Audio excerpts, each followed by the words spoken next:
Hello everyone. कल बेटा हम लोगों ने जो है डायमेंशंस के बारे में पढ़ा था। डायमेंशंस ऑफ फिज़िकल क्वांटिटीज़ क्या होती हैं। तो ये कल मैंने बताया था कि जो बेसिक 7 क्वांटिटीज़ है, फंडामेंटल क्वांटिटीज़ हैं, उन क्वांटिटीज़ को इस तरह के ब्रैकेट्स में लिखा जाता है। जैसे कि लेंथ है तो उसको ब्रैकेट में एल से रिप्रेजेंट करते हैं, मास है तो उसको इस बड़े ब्रैकेट में एम से रिप्रेजेंट करते हैं, टाइम है तो T, electric current that means ampere है तो A, thermodynamics temperature kelvin that means K, luminous intensity candela ये, और amount of substance mole. Mainly आप लोग को एल, एम और टी से ही डील करना होगा, ठीक है। तो जो बेसिक फंडामेंटल क्वांटिटीज़ हैं उनको इन बड़े ब्रैकेट्स में कैपिटल्स में इस तरह से लिखा जाता है। तो ये आपकी डायमेंशंस है और इनको जिस तरह की पावर से ये रेज़ करती हैं, ठीक है, जिस तरह की पावर से रेज़ कर जाती है। जैसे कि वॉल्यूम की अगर बात करें तो volume is length into breadth into height. तो चाहे ब्रेथ की बात करें तो वो भी तो एक तरह की लेंथ ही है ना, हाइट की बात करें तो वो भी एक तरह की लेंथ ही है। हाइट तो उस फिगर की वो शो कर रहा है, लेकिन है तो एक तरह की लेंथ ही। तो 3 बार एल हो गया, दैट मीन्स एल क्यूब। अब यहाँ पे एल की पावर तो 3 हो गई, एम की कोई पावर नहीं है, ठीक है, टी की कोई पावर नहीं है। So this formula can be written as, कैसे लिखा जा सकता है? अगर हम वॉल्यूम की बात करें तो volume is length into breadth into height, that means L3, ठीक है। अब इसमें m और t का तो कोई काम ही नहीं है, तो m क्या हो जाएगा 0, L3 एंड T 0, ठीक है। तो ये जो बनता है this is known as dimensional formula. और ये किस चीज़ का डायमेंशनल फार्मूला है? This is the formula of volume.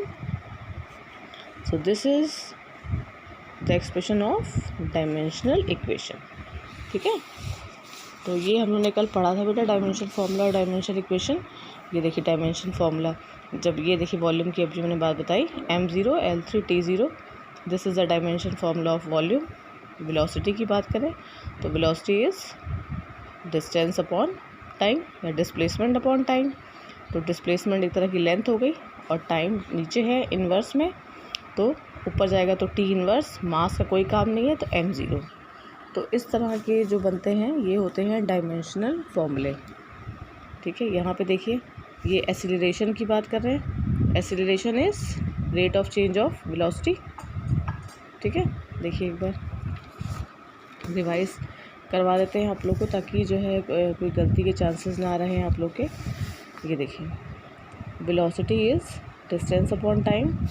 तो डिस्टेंस क्या होती है? एक तरह की लेंथ होती है ना। तो ये हो गया एल एंड ये हो गया टाइम। तो टी ऊपर जाएगा तो पावर माइनस में हो जाती है, तो LT -1। अब यहाँ पे इन्होंने ये कहा था कि ये चाहे हम स्पीड की बात करें, चाहे हम वेलोसिटी की बात करें, चाहे हम एवरेज वेलोसिटी की बात करें, चाहे हम फाइनल वेलोसिटी की बात करें, चाहे इनिशियल वेलोसिटी की बात करें, किसी भी वेलोसिटी किसी भी स्पीड की बात करें, उसका डायमेंशन फार्मूला यही रहेगा LT -1। और यहाँ पे मास का कोई काम नहीं है तो m0 LT -1, ठीक। तो ये किसका हो गया? स्पीड का या वेलोसिटी का, किसी का भी आप कह सकते हो। तो यहाँ देखो, ठीक है।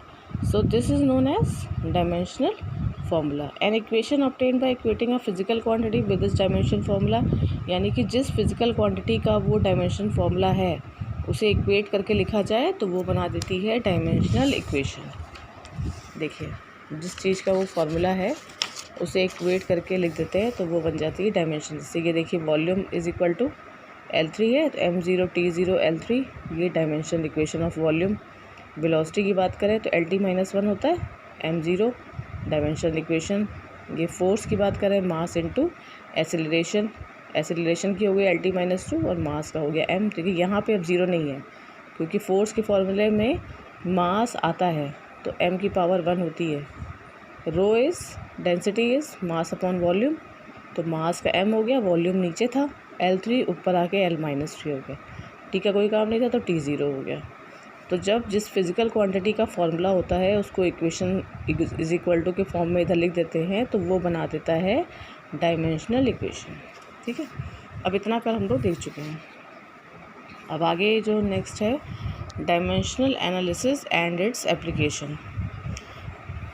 जो ये एनालिसिस हम लोग करते हैं डायमेंशनल एनालिसिस, इसकी यूटिलिटी क्या है या ये कहाँ कैसे यूज़ होता है। देखिए, the recognition of concept of dimension which guide the description of physical behaviour is of basic importance as only those physical quantities can be added or subtracted which have the same dimensions। यानी वही physical quantities add हो सकती हैं या subtract हो सकती हैं जिनकी सेम डायमेंशंस है। दैट मीन्स अगर हम कहें कि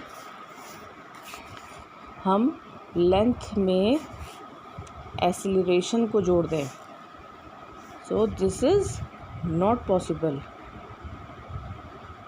ठीक है, दिस इज़ नॉट पॉसिबल क्योंकि लेंथ की डायमेंशन फॉर्मूला क्या है, एल, और एक्सीलरेशन का क्या है, LT-2। सो इनका अलग अलग डायमेंशन फॉर्मूला है, तो it can not be added.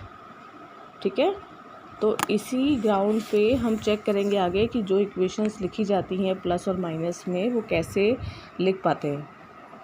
देखिए, A thorough understanding of dimensional analysis help us in deducing certain relation among different physical quantities and checking the derivation, accuracy and dimensional consistency of homogeneity of various mathematical expression। ठीक है, अब ये rule आपको पता चल गया कि दो फिज़िकल क्वांटिटीज़ तभी ऐड हो सकती हैं जब उनका सेम डायमेंशन फार्मूला हो, या तभी माइनस हो सकती हैं जब उनका सेम डायमेंशन फार्मूला हो। यानी अगर ऐड करके लिख रहे हैं दैट मीन्स उनका सेम डायमेंशन फार्मूला होगा।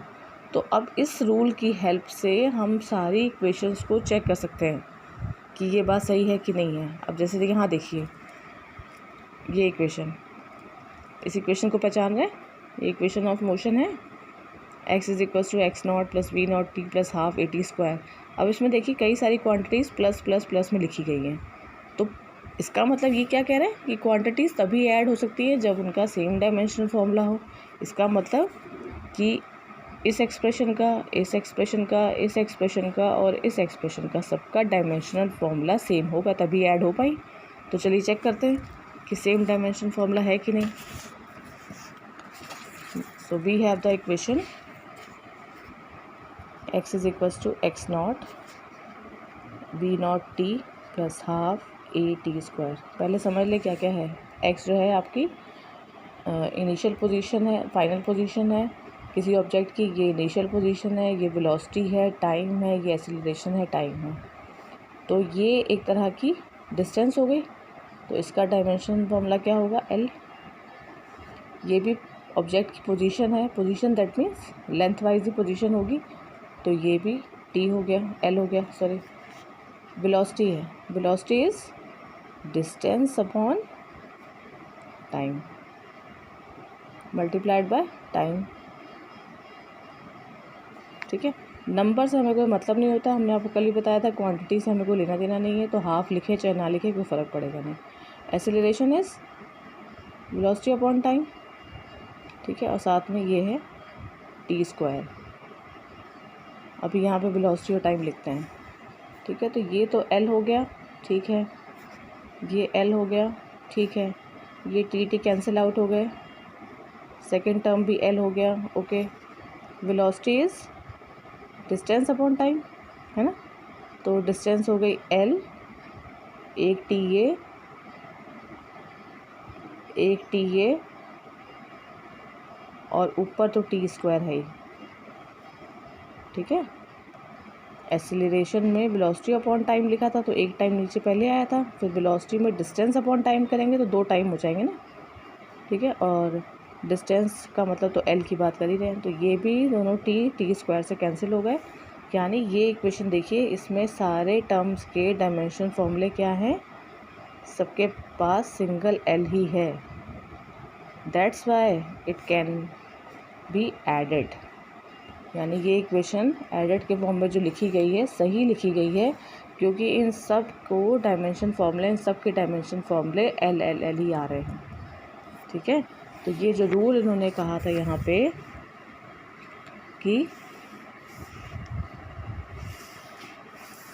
ये रूल जो इन्होंने कहा था कहाँ पे, only those physical quantities can be added और subtracted which have the same dimension. So yes they are right, क्योंकि इस एक्सप्रेशन में इन सारे को तभी ऐड किया गया है क्योंकि इन सब के डायमेंशन फॉर्मूले क्या है, सिंगल सिंगल एल आ रहे हैं, ठीक है। ये देखिए सिंगल सिंगल सबके एल आ रहे हैं, इसलिए इन सबको ऐड और सब्सट्रैक्ट किया गया है। अब यहाँ देखिए, the magnitude of physical quantities may be added together और subtracted from one another only if they have the same dimension, ठीक है। In other words we can add और subtract similar physical quantities, thus velocity can not be added to force.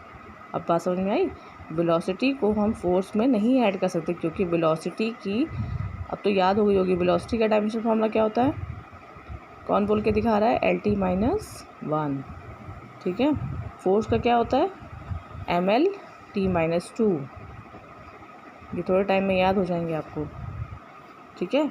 और electric current can not B subtracted. अब इन सारे terms को ना तो हम ऐड कर सकते हैं ना हम सब्सट्रैक्ट कर सकते हैं, क्योंकि इन सबके डायमेंशन फॉर्मूले अलग अलग हैं। This simple principle called the, इस प्रिंसिपल को क्या कहते हैं, this principle is known as the principle of homogeneity of dimensions in an equation, is extremely useful in checking the correctness of an equation. अब ये इस पे क्वेश्चन आपके आते हैं कि check the homogeneity of the equation. आपको हम कोई भी इक्वेशन दे देंगे और कहेंगे इसकी होमोजेनिटी को चेक करो, तो उस इक्वेशन में जितने सारे टर्म्स होंगे आप उन सारे टर्म्स के डायमेंशन फॉर्मूले निकालेंगे। अगर सबके डायमेंशन फॉर्मूले एक जैसे आ गए तो आप कहेंगे yes this equation is homogeneous, और अगर नहीं होगा तो आप कह देंगे कि होमोजेनिटी नहीं है, ठीक है। जैसे मान लीजिए हमने यही इक्वेशन दे दी, हम कहेंगे check the homogeneity of the equation, तो आप सबका निकाल के ये देखिए, जैसे इन्होंने दिखाया, सबका बताएंगे कि देखिए सबका एल आ रहा है, तो yes this can be added, this equation is homogeneous, ठीक है। समझ में आया ना, यही इसका जो डायमेंशन फॉर्मूले का है यही है। इसी के हेल्प से हम दिए गए फॉर्मूले को चेक कर सकते हैं या फॉर्मूला डिराइव भी कर सकते हैं, ठीक है।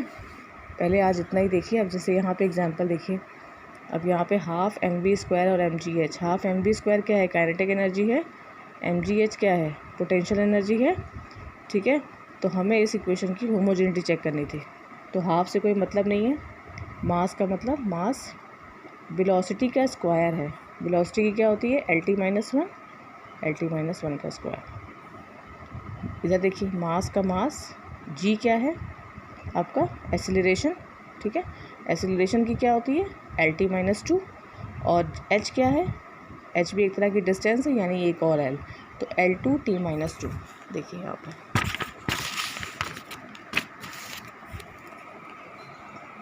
हाफ mv², इसकी इक्वेशन की होमोजेनिटी चेक करनी थी, तो हाफ से कोई मतलब नहीं है, मास का मतलब m, वेलोसिटी का मतलब डिस्टेंस अपॉन टाइम, डिस्टेंस का मतलब l और टाइम का मतलब t।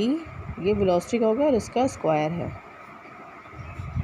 ठीक है। यहाँ पे मास का मतलब m, g क्या है, एक्सीलरेशन ड्यू टू ग्रेविटी होता है, तो एक्सीलरेशन का मतलब वेलोसिटी अपॉन टाइम, वेलोसिटी का मतलब डिस्टेंस अपॉन टाइम, यानी कि L और T2, और h भी एक तरह की डिस्टेंस है, यानी कि L। तो ये क्या हो गया, M L2, T का भी 2 है लेकिन ऊपर जाएगा तो माइनस में, ML2T-2, और यहाँ पे भी M L 2 हो गए, L2 T के भी 2 हैं, ऊपर जाएगा तो T-2, तो दोनों साइड इक्वल आ गई। सो yes, this equation is homogeneous. The dimension of LHS and RHS are the same, hence the equation is dimensionally correct. ठीक है। इसी तरह से ये और एग्जाम्पल हैं, इन एग्जाम्पल को देख लीजिएगा, ठीक है। सो यहाँ पे जो है हम लोग का चैप्टर नियर अबाउट ख़त्म होता है। ये एग्जाम्पल मैंने आपको बताया ये फॉर्मूला कैसे डिराइव हुआ है, इसको एक बार पढ़िएगा, नहीं समझ में आएगा तो उसका डेरिवेशन मैं आपको भेज दूँगी, ठीक है। कल से जो है हम NCERT के सॉल्यूशन जो है करना शुरू करेंगे, तो यहाँ पे आपका चैप्टर ख़त्म होता है, ओके।